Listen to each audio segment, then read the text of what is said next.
पक्षाने मराठा समाजाला आरक्षण दिलं त्याबद्दल मी त्यांचे आभार मानतो. परंतु आरक्षणाची सुरुवात कोण केली? 26 जुलै 1902 साली एक मराठा राजा छत्रपती राजर्षी शाहू महाराजांनी मराठा आरक्षणाची सुरुवात केली. मग आरक्षणात जनकच जर एक मराठा राजा आहे तर मराठ्यांना आरक्षण का नाही? कारण पूर्वी मराठ्यांकडे हजारो एकर शेती होती. सर्व गुणसंपन्न आर्थिक संपन्न असा मराठा समाज होता. परंतु कालांतराने पारंपरिक पद्धतीने शेती जास्त हिस्सेवाटणी यामध्ये हजारोची शेकडो एकर झाली. शेकडोची आज म्हणजे काही गुंठ्यावर आलेली आहे. कारण मराठा समाज सुरुवातीपासून दानशूर म्हणून ओळखला जातो. गावात काही अडचणी आल्या कोणत्याही समाजाला तर एक मोठा भाऊ म्हणून या समाजाने नेहमी स्वतः घरदार खुलं करून दिलेलं आहे. आजही आपण खेड्यात पाहता गावातील मंदिरं, शाळा, धर्मशाळा, बैलाचे हौद, गावातील रस्ते यासाठी सर्व जागा मराठा समाजांनी मोफत दान दिलेल्या आहेत. त्याबद्दल त्यांनी एक पैसा सुद्धा कोणाला घेतला नाही. असा दानशूर समाज आज आर्थिक खच्चीकरण झाल्यामुळे आज मराठ्यांना आरक्षण मागण्याची पाळी आली. आज जरी आपल्याला आरक्षण भेटलं तरी सहजासहजी मिळालं नाही. यासाठी आपल्या कित्येक बांधवांचे मृत्युमुखी पडले, कित्येक समाजाची हानी झालेली आहे. म्हणून आज हे आरक्षण भेटले आज आपण जल्लोष तर करूच, परंतु गाफील राहता कामा नये.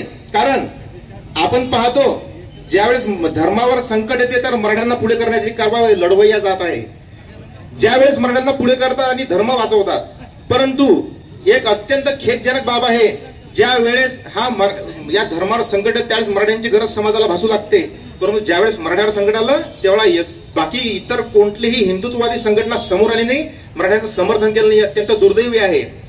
जे मंदिरं शिवरायांनी वाचवले मोगली व परकीय आक्रमणात, त्या मंदिरांचे जे शिवाजी महाराजांनी म्हणजे का मराठा राजानं संभाजी महाराजांनी शिवाजी महाराजांनी मंदिरांचं रक्षण केलं, आज त्या मंदिराचे दरवाजे मराठ्यांसाठी बंद झाले. हे दुर्दैव आहे. आणि जे आपल्याला धडकून देतात मुस्लिम असे मुस्लिम तसे, त्या मुस्लिमांनी स्वतःचे मदरसे मस्जिद आपल्याकडे खुल्या केल्या, आपल्या जेवणाची व्यवस्था केली. म्हणून कोणी सांगितलं तर आपण भडकू नये. आपल्या समाजाने आपल्या डोळ्याने स्वतःची सर्व वास्तव परिस्थिती आपण पाहावी. आणि कोणाला सांगण्यावर जर आपण लाट्या उचलल्या तर मराठ्यांवर पुन्हा गुन्हे दाखल होतील आणि आपल्या समाजात आणखी खच्चीकरण होईल. मी या सरकारला एकच इशारा देऊ इच्छितो, आज जर तुम्ही आम्हाला आरक्षण दिलं हे जर फसवून निघालं तर गनिमिकावा आम्हाला सुद्धा येतो. म्हणून मराठ्यांसोबत गनिमिकावा करण्याचा अजिबात कोणी प्रयत्न करू नये. आणि हे आरक्षण जर टिकलं नाही तर महाराष्ट्र मराठ्यांचाच आहे. आम्हाला हा महाराष्ट्र पेटवायला वेळ लागणार नाही, पण तशी वेळ आपण येऊ देऊ नये अशी सरकारला विनंती करतो. धन्यवाद. जय जिजाऊ, जय शिवराय. जय जिजाऊ, जय जिजाऊ, एक मराठा.